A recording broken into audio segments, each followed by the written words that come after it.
ये मूवी हमें दिखाती है 6 अलग-अलग कहानियाँ जो औरतों को सामना करना पड़ता है, ऐसी मुश्किलें दिखाई जाती है। रिस्पेक्ट यानी रिया, ईशा, सुहास, पीयू, ईश्वरी, चांदनी और तारा, ये 6 लोगों की ये कहानी है। इस कहानी की पहली कहानी है रिया की, जो एक स्कूल की लड़की है। उसे फर्स्ट टाइम पीरियड आए हैं। वो स्कूल से घर जल्दी आ गई। उसकी माँ और दादी उसे बहुत चिल्लाती है, इतनी जल्दी घर क्यों आई और कैसे आई। रिया को कुछ समझ नहीं आता, क्यों, क्या और कैसे बोले।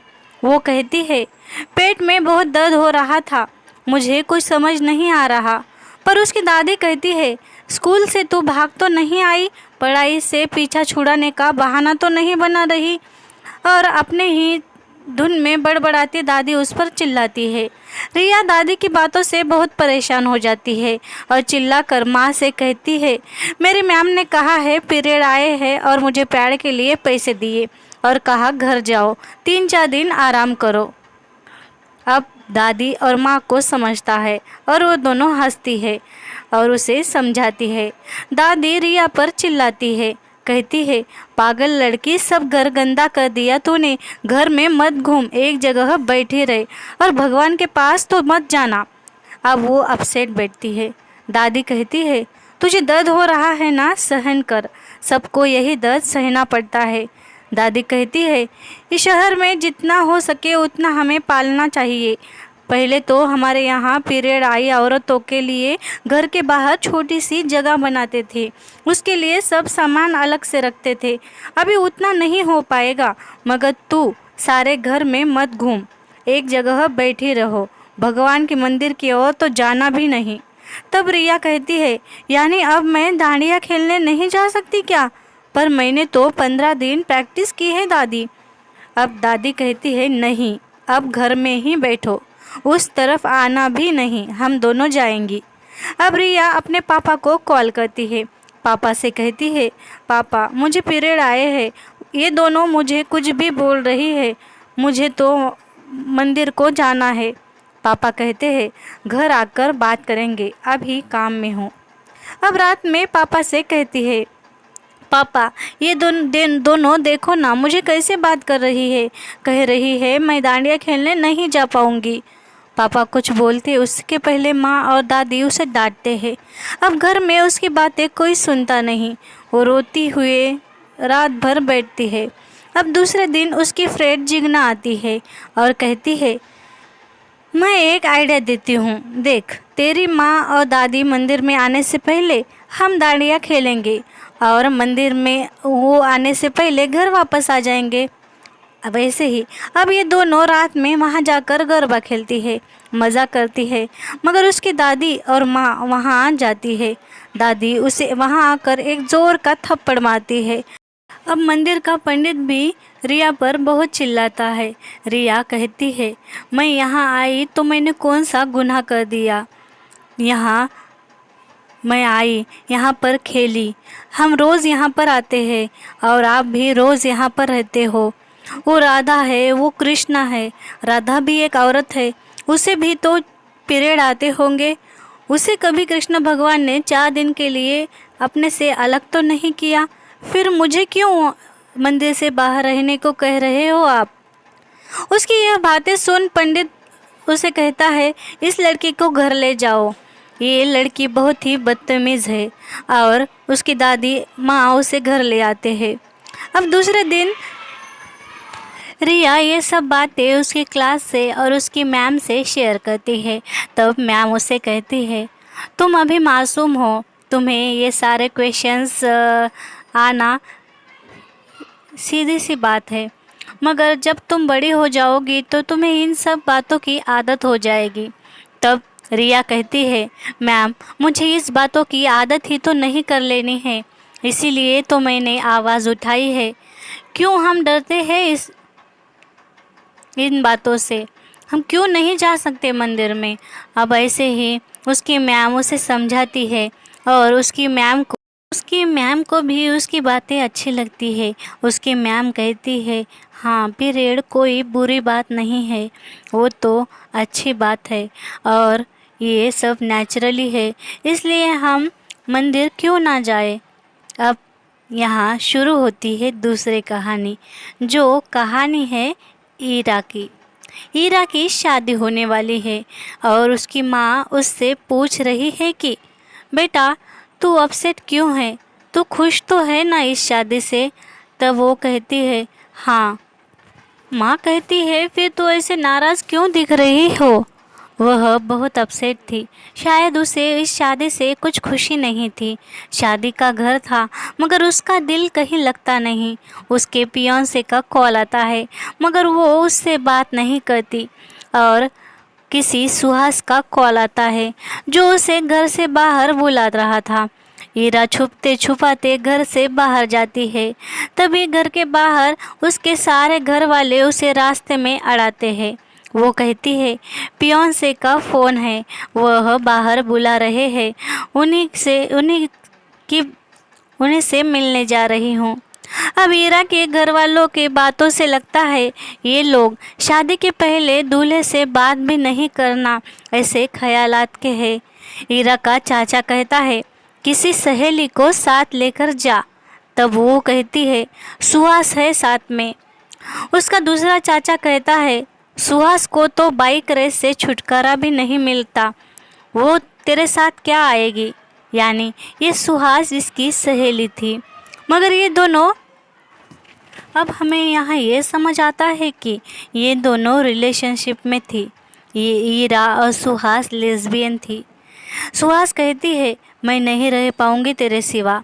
ईरा कहती है यार 8 दिन में शादी है मेरी, अपना रिलेशन किसी को पता चला तो कैसे होगा। सुहास कहती है तू उस आदमी के साथ खुश नहीं रह पाएगी। ईरा हम बाकी लड़कियों जैसी नहीं हैं, तू चल मेरे साथ, हम कहीं दूर जाते हैं। सुहास कहती है तेरे पियोंसे को मैं नहीं तो मार दूंगी। ईरा कहती है फिर मैं भी मर जाऊंगी। अब ईरा सुहास को समझाने की कोशिश करती है पर वो समझती नहीं। तभी ईरा को कॉल आता है उसके बाबा का और वो वहाँ से चली जाती है। अब दिखाया जाता है 8 दिन बाद ईरा की शादी हो रही है। इधर सुहास की बाइक रेस चल रही थी। ईरा शादी से खुश नहीं थी मगर घर वालों के लिए वह शादी कर रही थी। इधर ईरा की शादी हो जाती है और उधर सुहास बाइक से अपना कंट्रोल छोड़ देती है और एक्सीडेंट में मर जाती है। अब तीसरी कहानी है पीयू की, जो सुहास की बाइक एक्सीडेंट की न्यूज़ मोबाइल पर पढ़कर अपने दोस्तों के साथ बाहर आती है। पीयू कहती है मैं सिगरेट पीने के लिए इतने दूर आई हूँ क्योंकि मेरी पहली सिगरेट है, आधी नहीं छोड़ना चाहती, पूरी एंजॉय करूँगी। वो कहती है मैं ये सिगरेट किसी के साथ शेयर नहीं करूँगी, पर मैं मेरे दादाजी से सब बातें शेयर करती हूँ। यहाँ ये समझता है कि पीयू अपने दादा के साथ बहुत क्लोज़ है, वो अपने दादा दादी के साथ रहती है। अब दूसरे दिन वो घर आती है तो देखती है उसके चाचा चाची घर आए हुए हैं और यहाँ प्रिया ने सिगरेट पीना या नहीं पीना इस बात पर बहस हो रही है। दादी कहती है दादा ने कुछ ज़्यादा ही सर पर चढ़ाया है पीयू को। दादा कहते हैं अगर लड़का होता तो बाहर सिगरेट पी कर आता, हमें पता भी नहीं चलता। और मेरी पीयू लड़की है तो क्या हुआ, उसे कुछ करना चाहती है वो तो उसे करने दो, उसे क्या बुरा क्या अच्छा खुद समझ आएगा। अब दिखाया जाता है पीयू को जो अपनी पहली सिगरेट अपने दोस्तों के सामने पी रही है थी, मगर जैसे ही वो पहला कश लेती है उसे ज़ोर का ठसका लगता है, मगर फिर भी वो सारी सिगरेट पीती है। और वो सिगरेट कुछ यूँ पीती है अलग अलग तरीके से, जैसे बाइक के ऊपर बैठकर, गाड़ी के स्टीयरिंग पर बैठकर, गाड़ी के ऊपर बैठकर। वो अपने दोस्तों को जैसे सिगरेट पीता देखती थी वो वैसे ही सिगरेट पीती है। और पहली सिगरेट ख़त्म होने के बाद वो कहती है ये मेरी लास्ट सिगरेट होगी, और घर आकर अपने दादा दादी से भी कहती है कि मैं सिगरेट कभी नहीं पीऊँगी, कुछ मज़ा नहीं उसमें, और रूम में चली जाती है। तब दादा दादी से कहते हैं ये अपनी बेटी, इसे हम दड़पण से नहीं पालेंगे, क्योंकि उसका मुझे आकर कहना ही कि मुझे सिगरेट पीना है, ये उसका मुझ पर का विश्वास है। मैंने उसे दी हुई आज़ादी है। अगर मैं उसे दूसरों के जैसे पालता तो बाहर वो अपने दोस्तों के साथ छुपके छुपाते सिगरेट पी रही होती और हमें कुछ पता भी नहीं चलता। ये कहानी हमें सिखाती है कि हमें अपने बच्चों को छूट देनी चाहिए, फिर वो कभी बहकेंगे नहीं, सिर्फ उन पर ध्यान रखना चाहिए। अगर हम उन पर अपनी बातों का दबाव डालकर रखें तो वह हमसे बातें छुपाने लगेंगे। अब चौथी कहानी है ईश्वरी की, जो एक काली लड़की है, मगर अभी अपने दोस्त के साथ पुलिस स्टेशन में आई है, क्योंकि किसी ने उसका फ़ोटो काली कलोटी जादूगरनी का कैप्शन से पोस्ट किया है। वो उसी पोस्ट को ब्लॉक करना चाहती है और उस पोस्ट वाले को ढूंढना चाहती है, इसीलिए वो साइबर क्राइम ऑफिस में आई है। मगर वहाँ का ऑफिसर कहता है, मैं देख लूँगा, आप जाओ। अब ईश्वरी घर आती है तो हमें ये पता चलता है कि ईश्वरी अपने माँ बाप की एकलौती बेटी है।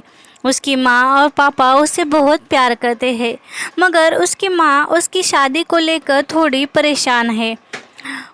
अब तक उसे 17 लड़कों ने कालेपन से रिजेक्ट किया है और अभी उसे 18वां रिश्ता कल आने वाला था और वो भी रिजेक्ट कर गया। उसकी सहेली श्वेता का उसे कॉल आता है, जो बहुत सुंदर थी, मगर वो फिलहाल रो रही थी, क्योंकि श्वेता ज़्यादा सुंदर होने के कारण उसका पति उस पर शक करता है। अब ईश्वरी दूसरे दिन आती है उसके दोस्त के पास, उससे ये सब बातें कहती है। उसका दोस्त कहता है, कोई ना कोई तुझे दिल से चाहने वाला मिल ही जाएगा। अब सोशल मीडिया पर तेरा फोटो बहुत वायरल हो रहा है, देख, घर में सबको पता चल गया तो बहुत हंगामा हो जाएगा। उसके दोस्त से वो कहती है, हाँ मैंने कहा था ना उस साइबर वाले से कि वह ब्लॉक कर दे। ईश्वरी उसके दोस्त से कहती है, कोई लड़का मैट्रिमोनी साइट से मुझे मिलने आ रहा है, मैं उससे मिलकर आती हूँ, तुम चलो आगे। अब वो लड़का मिलने आता है और आते ही ईश्वरी से कहता है, तुम फोटो पर तो थोड़ी गोरी दिख रही थी। मगर ईश्वरी उस पर चिल्लाती है, कहती है, वो फ़ोटो मेरी माँ ने एडिट कर डाली है। वो लड़का कहता है, कोई बात नहीं, तुम अच्छी हो, सुंदर हो, पर थोड़ी, इतना कहकर वो कहता है, तुम कॉफ़ी लाओ। ईश्वरी कॉफ़ी ऑर्डर करने जाती है और जब आती है वापस तो देखती है वो लड़का वहाँ से जा चुका था। ईश्वरी बहुत नाराज़ होती है। तभी उसे उसके चाचा का कॉल आता है, क्योंकि उसके घर में लड़ाई चालू थी। अब ईश्वरी जैसे ही घर में आती है, उसकी माँ उससे माफ़ी मांगती है, कहती है, वो फ़ोटो मैंने ग्रुप पर भेजी थी और किसी ने वो कैप्शन लगाकर सोशल मीडिया पर वायरल कर दी। ईश्वरी कहती है, माँ मुझे पता है, ये बात आप नाराज़ मत हो, यहाँ हमें ईश्वरी का अपने घर वालों के प्रति प्यार दिखता है। अब ये फ़ोटो ज़्यादा वायरल हुई तो थी, इसलिए वहाँ एक पत्रकार आता है, कहता है, मैम मैं आपका इंटरव्यू लेना चाहता हूँ। ईश्वरी कहती है, मैं इंटरव्यू दूंगी मगर अभी नहीं। तब वह आती है मैट्रिमोनी इंस्टीट्यूट में, जहाँ लोग आप अपना इंटरव्यू देते हैं, जहाँ सब लड़के लड़कियाँ कहते हैं कि मुझे गोरा पार्टनर चाहिए। अब सारी बातें सुनकर ईश्वरी कहती है, मुझे तो मेरे होने वाले पति से कुछ भी आशा नहीं है, क्योंकि मैं खुद काली हूँ। यहाँ तो काले लड़के भी गोरी पार्टनर चाहिए ऐसा कह रहे हैं। तो वह बहुत ही इमोशनल बातें करती है। वह हमें ये बताती है कि काली लड़कियों को कैसे शादी के बाज़ार में उन्हें नीच समझा जाता है, उन्हें बहुत ही बुरी तरह से रिजेक्ट किया जाता है, मगर ईश्वरी कहती है मैं मुझसे खुश हूँ। सब लोग उसकी स्पीच सुनकर तालियां बजाते हैं और उसके घर वाले कहते हैं हमें प्राउड है तुझ पर। अब वो वहाँ से अपने बुटीक के लिए निकलती है। तब श्वेता का कॉल आता है। वो कहती है तुझे अभी अभी टीवी पर देखा है, बहुत अच्छा लगा, तू बहुत कॉन्फिडेंट है, देखना तू अपने दम पर बहुत कुछ कर पाएगी, तू अपने फैशन डिज़ाइनर करियर कर, उसमें आगे बढ़, तुझे कोई ना कोई मिल जाएगा जो तेरे नेचर से प्यार करेगा, तेरे रंग से नहीं। अब चौथी कहानी है चांदनी की, जो अपने बेटे को लेकर हॉस्पिटल में आई है। वो एक टीचर है। चांदनी की कहानी में चांदनी लोकल से आती जाती है, मगर कुछ दिनों से आदमी से डरने लगी थी, क्योंकि वो बताती है मगर उसकी दिमागी हालत कुछ ठीक नहीं लगती। वो डॉक्टर से कहती है डॉक्टर मुझे अंधेरे से डर लग रहा है, भीड़ से डर लगता है, मेरा बेटा इरफान 3 महीने से लापता है, तो रात भर नींद नहीं आती, मुझे क्या करूं समझ नहीं आता, मैं मरना चाहती हूं मगर मैं कुछ कर नहीं सकती, मेरा दम घुट रहा है। तब डॉक्टर कहता है आपको दम घुट रहा है ऐसा जब लगे तो आप बस सांसों पर ध्यान दो, ये मानसिक बीमारी है। चांदनी और उसकी बेटी स्टेशन पर बैठी थी। तभी वहाँ 2 लेडी पुलिस आकर इन्हें पुलिस स्टेशन लाती है। यहाँ चांदनी का पति आता है। उसे पुलिस कहता है आपका बेटा आतंकी लोगों से मिला है, इमरान आतंकवादी बन गया।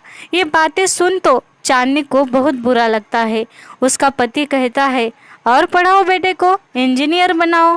वो कहती है पढ़ना बुरी बात नहीं, मैंने पढ़ाया मेरे लड़के को, वो क्यों बह गया कैसे बहका पता नहीं। अब यहाँ ये समझता है कि 4 महीने पहले चांदनी का रेप हुआ था। वो एक 55 साल की औरत थी। पुलिस कहता है आप पर रेप हुआ, उसका बदला लेने आपका बेटा आतंकवादी बन गया। उसके दिल में सारे शहर के लिए नफरत पैदा हो गई। उसका पति उससे कहता है तू चुप बैठ। पुलिस कहता है क्या आदमी हो आप, आपके बीबी पर रेप हुआ और आप उसे बात भी नहीं करने दे रहे।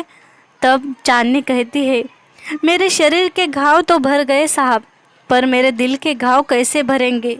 पुलिस कहता है चांदनी जी पर अन्याय हुआ, उसे न्याय देना हमारा काम है। आपका बेटा मौलवी के पास सेफ है, वो ठीक है, वो आतंकी नहीं, पर वो सच में आतंकी हो जाएगा अगर आपको न्याय नहीं मिला तो। चांदनी बयान देती है कि मेरे बच्चे की उम्र के थे वो लड़के जिन्होंने मेरा शरीर नोचा, मेरी उम्र की माएँ होंगी उन लड़कों की, पर उन्हें मुझ में उनकी माँ नज़र नहीं आई। बहुत घिनौनी और मानसिक रोगी होते हैं रेपिस्ट।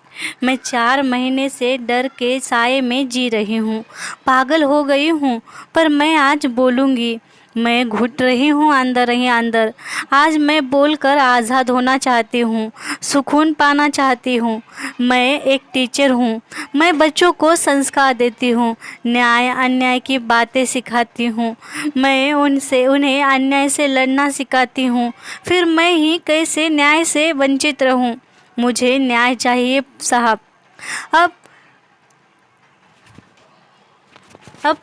पुलिस वाले उसे कहते हैं कि हम आपको न्याय देंगे। आप पर जिन्होंने रेप किया उन रेपिस्ट को तो हमने पकड़ लिया है, मगर हम आपका नाम सामने नहीं आने देंगे। तब चांदनी कहती है नहीं साहब, मुझे निर्भया नहीं बनना, मुझे नहीं छुपाना आप किसी से। उन सब को बताओ कि एक 55 साल की औरत जो बुरखे में थी उसका भी रेप हो सकता है, तो किसी मासूम का तो होगा ही।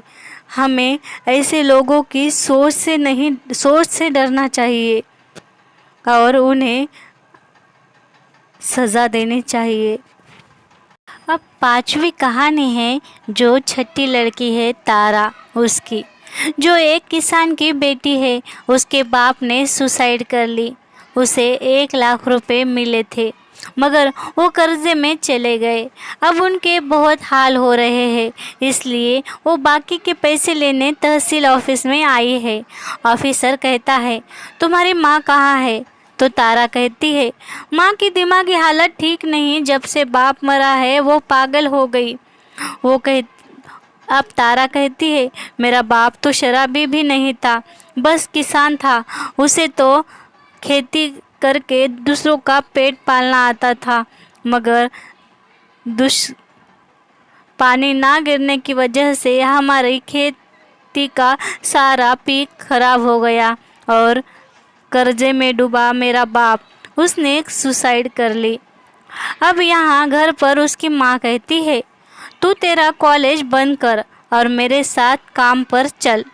तारा कहती है मुझे नहीं लगता माँ सरकारी मदद मिलेगी। माँ बहुत रोती है, कहती है घर में खाने के लिए कुछ भी नहीं। सारे डब्बे खोलकर उसे दिखाती है। यहाँ ऑफिसर ने तो तारा को कहा था कि जल्द ही पैसे मिलने वाले हैं, फिर भी तारा माँ से झूठ कह रही है कि पैसे नहीं मिल रहे। यानी तारा पैसे खुद हड़पना चाहती थी, वो आई हुई मदद माँ को नहीं देना चाहती थी। अब गांव में आते हैं ऑफिसर्स जो खेत देखने आए थे, क्योंकि किसानों का ज़्यादा बारिश से जो नुकसान हुआ उसकी भरपाई देने के लिए खेत देख रहे थे। यहाँ भी उसकी माँ पागलों सी हरकतें करती है। अब कॉलेज में दूसरे दिन उसकी सहेली कहती है हमने खेत बेच दिया, अब मेरे बाबा ढाबा खोलेंगे। तब तारा कहती है सब लोग खेत बेचेंगे तो खाएंगे क्या? तब वो लड़की कहती है खेतों में तो कुछ रखा नहीं, तेरा बाप देख कैसे कर्जे में डूब कर मर गया, तुम्हें पैसा भी नहीं मिला कुछ। अब क्या हाल है तुम्हारे? इसी वजह से मेरे बाबा ने ढाबा निकालने का सोचा है और हमने खेत बेच दिया। 1 साल हो गया तेरा बाप मरे हुए, पर देख अभी भी तेरी माँ और दादा तहसील जाते हुए देखा मैंने। इतना सुनते ही तारा भागते हुए तहसील में आती है और उसकी माँ तहसीलदार से बातें करती उसे दिखती है। वो कहता है आपके बेटी ने जो लेटर लाया वो लेटर दो, मैं पैसे का चेक देता हूँ। तब उसकी माँ देखती है तारा आई है। तारा को देख माँ बहुत गुस्सा होती है। ऑफिसर कहता है ए लड़की, तू तो कह रही थी कि तेरी माँ पागल हो गई बाप के लिए, पर तेरी माँ तो पैसा पैसा कर रही है। तब उसकी माँ कहती है हाँ मैं पागल हूँ, क्योंकि मुझे बच्चे पालने हैं, इसलिए पति मर गया तो भी पैसा पैसा कर रही हूँ। तारा कहती है मुझे पढ़ना था, इसलिए पढ़ाई के लिए मैं पैसा छुपाना चाहती थी। मुझे पढ़ लिख कर अपने साथ दूसरों की भी ज़िंदगी बदलनी थी माँ। मेरे बाप जैसा मुझे किसी को मरा हुआ देखना नहीं था। तब ऑफिसर कहता है तारा के बाप ने बैंक से कर्जा निकाला था, सब पैसे कर्जे में चले गए, बचे सिर्फ 54 रुपये। ये देख तारा वहाँ से चली जाती है और कॉलेज में चली आती है। तब कॉलेज में टीवी पर न्यूज़ चल रही थी, उसमें मलाला का स्पीच दिखा रहा था।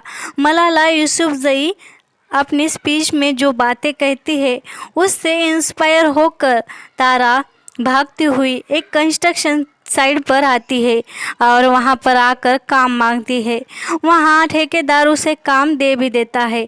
वो खुद से कहती है मुझे पढ़ना है, पढ़कर ज़िंदगी बदलनी है, और लास्ट में कहती है थैंक यू मलाला, मुझे कॉन्फिडेंस देने के लिए। इन कहानियों से हमें समझता है कि औरतों को कॉन्फिडेंस दिखाना चाहिए। वो अगर मजबूत हो तो कुछ भी कर सकती है। अपनी कमज़ोरी को अगर ताकत बना ली जाए तो हमसे मजबूत कोई हो ही नहीं सकता।